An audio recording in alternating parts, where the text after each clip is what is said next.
ഇപ്പം മോഹൻലാലിനെ പോലുള്ള ആൾക്കാരെയൊക്കെ തലപ്പത്തേക്ക് വരാൻ ബുദ്ധിമുട്ടായിരിക്കില്ലേ? ഒരു ബുദ്ധിമുട്ടുമില്ല, മോഹൻലാലിന് വീണ്ടും വരും. താരസംഘടനയായ അമ്മയുടെ എക്സിക്യൂട്ടീവ് കമ്മിറ്റി അംഗം ജോയ് മാത്യുവിന്റെ വാക്കുകളാണ് ഇപ്പോൾ കേട്ടത്. മോഹൻലാൽ തിരിച്ചു വരും, പ്രസിഡന്റ് സ്ഥാനത്തേക്ക് തന്നെ തിരിച്ചു വരും, അത് ഉറപ്പിച്ചു പറയുന്നു ജോയ് മാത്യു. ജോയ് മാത്യു ഇത് പറയുന്നത് എപ്പോഴാണ്? താരസംഘടനയുടെ ഭാരവാഹികൾ ഒന്നടങ്കം രാജിവെച്ചതിന് ശേഷം. ഇനിയിപ്പോൾ അഡ്ഹോക് കമ്മിറ്റിയാണ് കാര്യങ്ങൾ നിയന്ത്രിക്കുക. 2 മാസം കഴിഞ്ഞ് ജനറൽ ബോഡി വിളിച്ച് പുതിയ ഭാരവാഹികളെ കണ്ടെത്തും. അത് ആരായിരിക്കും? പുതുതലമുറയിൽപ്പെട്ടവരായിരിക്കും എന്നാണ് എല്ലാവരും പറയുന്നത്. വനിതകൾക്ക് വലിയ പ്രാധാന്യമുണ്ടാകും എന്ന് എല്ലാവരും പറയുന്നു. എന്നാൽ ജോയ് മാത്യു എക്സിക്യൂട്ടീവ് കമ്മിറ്റി അംഗം പറയുന്നു മോഹൻലാൽ തന്നെ തിരിച്ചു വരുമെന്ന്. എന്തുകൊണ്ടാണ് അദ്ദേഹം അങ്ങനെ പറയുന്നത്? അമ്മയുടെ ഭാരവാഹിത്വം രാജിവെച്ചതിന് അവർ തന്നെ പറയുന്ന ന്യായമുണ്ട്. അവരിറക്കിയ വാർത്താക്കുറിപ്പിൽ പറയുന്നത് ഇങ്ങനെയാണ്: ഹേമ കമ്മിറ്റി റിപ്പോർട്ട് പുറത്തു വന്നതിനെ തുടർന്ന് സാമൂഹ്യ ദൃശ്യ അച്ചടി മാധ്യമങ്ങളിൽ അമ്മ സംഘടനയിലെ ഭരണസമിതിയിലെ ചില ഭാരവാഹികൾ നേരിടേണ്ടി വന്ന ലൈംഗികാരോപണങ്ങളുടെ പശ്ചാത്തലത്തിൽ അമ്മയുടെ നിലവിലുള്ള ഭരണസമിതി അതിൻ്റെ ധാർമ്മികമായ ഉത്തരവാദിത്വം മുൻനിർത്തി രാജിവെക്കുന്നു. 2 മാസത്തിനുള്ളിൽ പൊതുയോഗം കൂടി പുതിയ ഭരണസമിതിയെ തിരഞ്ഞെടുക്കും. ഇതാണ് വാർത്താക്കുറിപ്പിൽ പറയുന്നത്. ഈ വെളിപ്പെടുത്തലിന്റെ ധാർമ്മികമായ ഉത്തരവാദിത്വം, വെളിപ്പെടുത്തലിൽ ഏതാനും അമ്മ ഭാരവാഹികൾക്കെതിരെ ആരോപണം ഉയർന്നു വന്നിട്ടുണ്ട്. അതിൻ്റെ ധാർമ്മികമായ ഉത്തരവാദിത്വം ഏറ്റെടുത്താണ് രാജിവെക്കുന്നത് എന്ന് വെച്ചാൽ 2 മാസം കഴിയുമ്പോഴേക്കും ഈ ധാർമ്മിക ഉത്തരവാദിത്വം ഇല്ലാതാകുമോ? ഇല്ലാതാകുമെന്നാണ് ജോയ് മാത്യു പറയുന്നത്. ജോയ് മാത്യു പറഞ്ഞത് കുറച്ചുകൂടി നമുക്ക് കേൾക്കാം. ഈ പ്രശ്നമുണ്ടായ സാഹചര്യത്തിൽ രാജിവെച്ച് പോകുക എന്ന് പറയുന്നത് ഒരു ഉത്തരവാദിത്തമുള്ള സംഘടനയെ സംബന്ധിച്ചിടത്തോളം ഒരു നല്ല കാര്യമാണ്. രാജിവെച്ച് എങ്ങോട്ട് പോകുന്നു? സംഘടനയിൽ നിന്ന് രാജിവെക്കുക, ഭരണസമിതിയിൽ നിന്നാണ് രാജിവെക്കുന്നത്, സംഘടനയിൽ നിന്നല്ല. സംഘടനയിൽ നിന്ന് രാജിവെച്ച് പോകുമ്പോൾ നിങ്ങൾക്ക് പറയാം നിങ്ങൾ ഭയന്നോടാണ്, പേടിച്ചോടാന്നൊക്കെ പറയാം. ഇത് ഞങ്ങൾ ഭരണസമിതിയിൽ നിന്ന് മാറി നിന്നിട്ട് ഞങ്ങൾ അവിടെ തന്നെ ഉണ്ട്. അഡ്ഹോക് കമ്മിറ്റിയാണ് ഞങ്ങൾ. ഇപ്പോഴും ഉത്തരവാദിത്തമുള്ള ആൾക്കാരാണ് ഞങ്ങൾ. അഡ്ഹോക് കമ്മിറ്റിയിലാണ്. അതിലാരും വിട്ടുപോയിട്ടില്ല. അഡ്ഹോക് കമ്മിറ്റിയിലാണ് എല്ലാവരും. ഈ ധാർമ്മികമായ ഉത്തരവാദിത്തം എന്നതിലുപരി ഒരു വീഴ്ച സംഭവിച്ചെന്ന് അമ്മയ്ക്ക് തോന്നുന്നു. അതുകൊണ്ടല്ലേ ധാർമ്മികമായ ഉത്തരവാദിത്തം ഉണ്ടാവുന്നത്, അല്ലെങ്കിൽ വെറുതെ ധാർമ്മികമായ ഉത്തരവാദിത്തം ഉണ്ടാവും. വീഴ്ച സംഭവിച്ചിട്ടുണ്ട് അമ്മയ്ക്ക്. വീഴ്ച സംഭവിച്ചു അമ്മയ്ക്കല്ല, അമ്മയിലെ ചില അംഗങ്ങൾക്ക്. അമ്മ എന്ന് പറയുമ്പോൾ 506 ഒരു സംഘടനയാണ്. ആ 506 ആൾക്കാരും ഈ കുറ്റാരോപിതരൊന്നുമല്ല, അവർക്കൊന്നും വീഴ്ച സംഭവിച്ചിട്ടുമില്ല. ചുരുക്കം ചില ആൾക്കാരുടെ പേരിൽ ആരോപണങ്ങൾ വന്നിട്ടുള്ളൂ. ഇതിലൊന്ന് ജനറൽ സെക്രട്ടറി തന്നെയാണ്. അതെ, അതാണ് വലിയ ഉത്തരവാദിത്വം. അതാ തലപ്പത്തുള്ള ആൾ. പ്രസിഡന്റ് സെക്രട്ടറി ആണല്ലോ ഒരു സംഘടനയുടെ തലപ്പത്തുണ്ടാകുന്ന ആൾക്കാർ. അപ്പോൾ സെക്രട്ടറിക്ക് പറ്റിയൊരു വീഴ്ച അല്ലെങ്കിൽ അതിലുള്ള മറ്റുള്ള ആൾക്കാരുടെ നേരെ വരുന്ന ആരോപണങ്ങളൊക്കെ വരുമ്പോൾ സംഘടന തീർച്ചയായിട്ടും ഇത്തരം ഭരണസമിതി ഇങ്ങനത്തെ ഒരു ധാർമ്മിക വശത്തിന് ഊന്നൽ കൊടുക്കേണ്ടതാണ്. സംഘടനയ്ക്ക് നല്ല ഭാവിയാണ്. സാമ്പത്തികമായിട്ടൊക്കെ നല്ല ഭയങ്കര കെട്ടുറപ്പുള്ള സംഘടനയാണ്. നല്ല ബിൽഡിംഗ് ഉണ്ട്, നല്ല ധീരരായ നേതൃത്വമുണ്ട്. വരും നേതൃത്വമൊക്കെ ഉഷാറായിരിക്കും, ഇതിനേക്കാൾ ഉഷാറായിരിക്കും. ചെറുപ്പക്കാർ ഒരുപാടില്ല ഇപ്പോൾ സിനിമയിൽ, പഴയ ആൾക്കാരൊന്നുമില്ല, പുതിയ. ഇത് ഏറ്റെടുക്കൊന്നും വേണ്ട, അതിൽ പ്രവർത്തിച്ചാൽ മതി. ഏറ്റെടുക്കാൻ അനാഥമൊന്നുമല്ലല്ലോ ഇത്. ഇപ്പം മോഹൻലാലിനെ പോലുള്ള ആൾക്കാരെയൊക്കെ തലപ്പത്തേക്ക് വരാൻ ബുദ്ധിമുട്ടായിരിക്കില്ലേ? ഒരു ബുദ്ധിമുട്ടുമില്ല, മോഹൻലാലിന് വീണ്ടും വരും. അങ്ങനെ അത് ആവശ്യം മോഹൻലാൽ ഇങ്ങോട്ട് ആവശ്യപ്പെട്ടതല്ലല്ലോ എന്നെ പ്രസിഡന്റ് ആക്കൂ എന്ന് പറഞ്ഞ് പുറകെ നടന്നല്ല, നമ്മൾ അദ്ദേഹത്തെ പുറകെ നടക്കുക ചെയ്ത്. കാരണം ഞാൻ ഇപ്പോൾ നമ്മൾ പറയാം ഒരു സ്റ്റേജ് ഷോ അല്ലെങ്കിൽ ഒരു പ്രോഗ്രാം ഒക്കെ നടക്കുകയാണെങ്കിൽ ഇപ്പം ഞാനോ അതുപോലുള്ള ആൾക്കാരോ സ്റ്റേജ് ഷോയിൽ നിന്നിട്ട് കാര്യമുണ്ടോ? നിങ്ങൾ ചാനലുകാർ വാങ്ങൂല. അത് മോഹൻലാൽ മമ്മൂട്ടിയൊക്കെ തന്നെ വേണം. അപ്പോൾ നമുക്ക് ഈ മറ്റുള്ള പാവപ്പെട്ട, അതായത് വളരെ കുറഞ്ഞ പ്രതിഫലത്തിലൊക്കെ ജീവിക്കുന്ന ഒരുപാട് ആർട്ടിസ്റ്റുകളുണ്ട്. ഇവരുടെയൊക്കെ സാമ്പത്തിക ക്ഷേമം എന്ന് പറഞ്ഞാൽ മോഹൻലാലും മമ്മൂട്ടിയെ പോലുള്ള വലിയ സ്റ്റാഴ്സ് നമ്മുടെ കൂടെ നിൽക്കുന്നുണ്ടാണ്. അല്ലാതെ കുറേ നമ്മളെ മാരത്തെ കുറേ ഒരു ഇടത്തരക്കാർ നിന്നാലൊന്നും നിങ്ങൾ ചാനലുകാർ വാങ്ങൂല. അപ്പോൾ അതിൽ നിന്ന് കിട്ടുന്ന വരുമാനമാണ് ഞങ്ങളുടെ റവന്യൂ. മെമ്പർഷിപ്പ് മാത്രമല്ല. ശരശയ്യൊന്നുമല്ല, ഇത് പൂമത്തില്ലേ? ആരാ പറഞ്ഞ ശരശയ്യ? ഇത് പൂമത്തില്ലേ? പിന്നെന്താ, ചില ആരോപണങ്ങൾ വരുന്നേ ഉള്ളൂ. അപ്പോഴത്തേക്ക് 1-2 ശരങ്ങൾ അതിന് ശരശയ്യാക്കണോ? അല്ല, പക്ഷെ എല്ലാവരും ചോദിക്കുന്നത് മോഹൻലാൽ എവിടെ, മോഹൻലാൽ എന്തുകൊണ്ട് പ്രതികരിക്കുന്നില്ല, മമ്മൂട്ടി എവിടെ, മമ്മൂട്ടി എന്തുകൊണ്ട് പ്രതികരിക്കുന്നില്ല? അല്ല, അവർക്കൊക്കെ വേണ്ടിയില്ലേ ഞങ്ങൾ എക്സിക്യൂട്ടീവ് മെമ്പേഴ്സ് സംസാരിക്കുന്നത്. പ്രതിനിധി ഇപ്പോൾ സർക്കാരിൻ്റെ എല്ലാ കാര്യങ്ങളും മുഖ്യമന്ത്രിയാണ് പറയുക, അല്ലല്ലോ മറ്റു പല മന്ത്രിമാരും പറയും. പ്രധാന കാര്യങ്ങൾ മുഖ്യമന്ത്രി തന്നെ, പ്രധാന കാര്യം ഇത് അത്ര പ്രധാനമായിട്ടില്ല.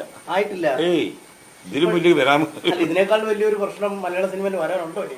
പിന്നെ ഇതിലും വലിയ പ്രശ്നങ്ങൾ വന്നിട്ടില്ല. ദിലീപിന്റെ പ്രശ്നം എന്താ മോശം? അല്ലാതെ ദിലീപിന്റെ ഒറ്റപ്പെട്ട വ്യക്തി മാത്രം അയാൾ അമ്മയുടെ ട്രഷറർ ചെയ്തെന്ന്, അതിനേക്കാൾ വലിയ പ്രശ്നം നല്ലത് ആണോ? അല്ലാതെ അയാൾ ഒറ്റപ്പെട്ട രീതിയിൽ ഒരു ആണോ? കാര്യത്തിൽ ഇടപെട്ടതാണോ? അയാൾ ഉണ്ടാക്കിയ പ്രശ്നത്തെക്കാൾ വലുതാണോ അത്? ആലോചിച്ചു എന്താന്ന് പറയുന്നത്? ഈ അസോൾട്ടുകളെല്ലാം ഏതാണ്ട് ഒന്ന് തന്നെയാണ്. അല്ല, ഡിഫറൻ്റ് ആണ്. ഇപ്പൊ മുകേഷിനെതിരെ വന്നിരിക്കുന്നതും ഒക്കെ ഡിഫറൻ്റ് ആണ്. മറ്റേ ക്രൈമിന്റെ വലിപ്പം എന്താ? അതിൽ കോൺസ്പിറസിയാണ് ദിലീപിനെതിരെ. ഇതിൽ അത് നിങ്ങൾ ആ വിഷയത്തിലേക്ക് നമ്മൾ പോകുന്നില്ല, കാരണം നിങ്ങൾ പഠിച്ചിട്ട് വരേണ്ടത്. അല്ല, ഞാൻ പറഞ്ഞ അങ്ങനെ വരുമ്പോഴത്തേക്ക് ഒരു ഇതൊന്നും വലിയൊരു അത്ര വലിയ ഒരു സംഘടനയെ തകർക്കാൻ പോകുന്ന ശക്തമായ ശരമൊന്നുമല്ല. ഓർക്കം ചെയ്യാവുന്നുള്ളൂ. ഇതൊക്കെ ഇനി പോലീസ് കേസ് വരണം, കേസ് വന്ന് അന്വേഷണം വരണം, കോടതിയിലെത്തണം, ഇതൊക്കെ കാര്യങ്ങളുണ്ടെങ്കിൽ ഒരുപാട് പ്രൊസീജിയേഴ്സ് ഇല്ല. ജോയ് മാത്യുവിന്റെ വാക്കുകൾ വിശ്വസിക്കുകയാണെങ്കിൽ നമുക്ക് ഉറപ്പിച്ചു പറയാം ഇത് നാടകമാണ് എന്ന്. അദ്ദേഹം അറിയാതെ പറഞ്ഞു പോയതാണോ? അതല്ലെങ്കിൽ മാധ്യമപ്രവർത്തകർ ചോദിച്ച ചോദ്യങ്ങൾക്ക് മറുപടി പറയുമ്പോൾ അല്പം ധാർഷ്ട്യം കലർത്തി പറഞ്ഞതാണോ? അല്ല, അദ്ദേഹം ബോധപൂർവം പറഞ്ഞതാണോ? അത് വിശദീകരിക്കേണ്ടത് ജോയ് മാത്യു തന്നെയാണ്. ഇത് ഉറപ്പിച്ച് അദ്ദേഹം പറയുകയും അതിൽ അദ്ദേഹം ഉറച്ചു നിൽക്കുകയും ചെയ്യുന്നുണ്ടെങ്കിൽ ഒരു കാര്യത്തിൽ തീരുമാനമായിട്ടുണ്ട്, ഇതെല്ലാം നാടകമാണ് എന്ന്. അഭിനയം നന്നായി അറിയുന്നവരാണ് നടീനടന്മാർ. താരസംഘടനയുടെ ഭാരവാഹികളെല്ലാം നന്നായി അഭിനയിക്കുന്നവരാണ്. ഇത് വീണ്ടും ഒരു അഭിനയമാണോ? ആണ് എന്നാണ് ജോയ് മാത്യു പറയുന്നത്. രാജിവെച്ചത് എന്തിനാണ്? അതും ഒരു രാഷ്ട്രീയ കളിയാണ്. എന്ന് വെച്ചാൽ അമ്മയ്ക്കകത്തുള്ള രാഷ്ട്രീയ കളിയാണ്, ഗ്രൂപ്പ് യുദ്ധമാണ്. അതിനുള്ള ചില വിവരങ്ങളും ഇപ്പോൾ പുറത്തു വരുന്നുണ്ട്.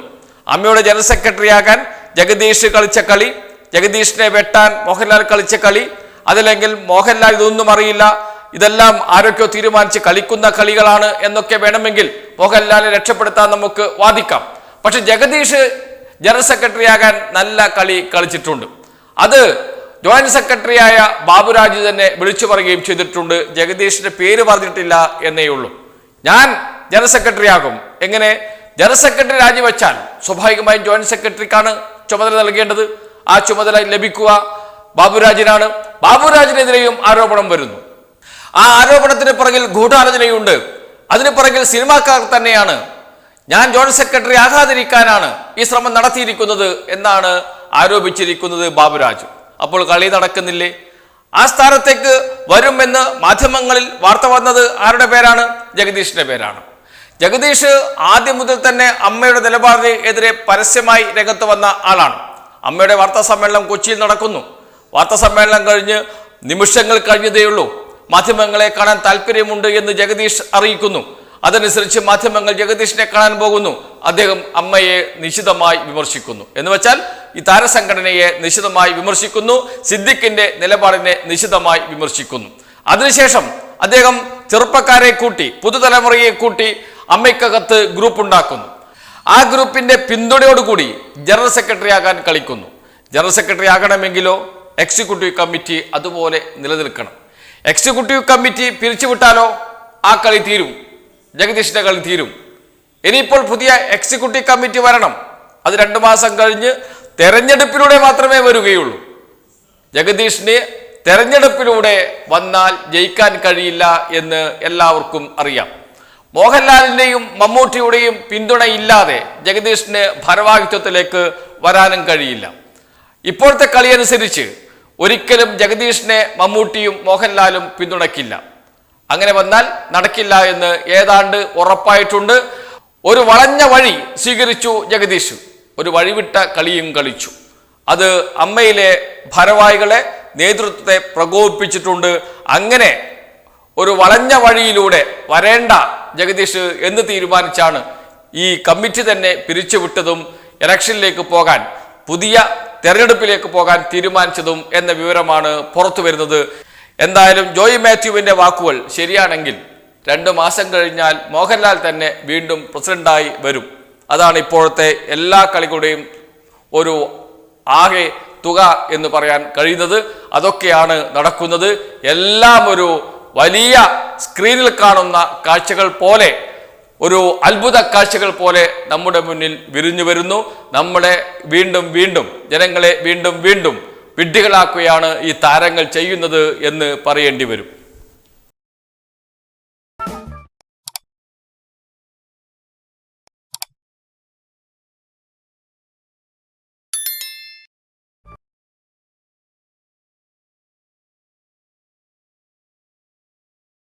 നമസ്കാരം.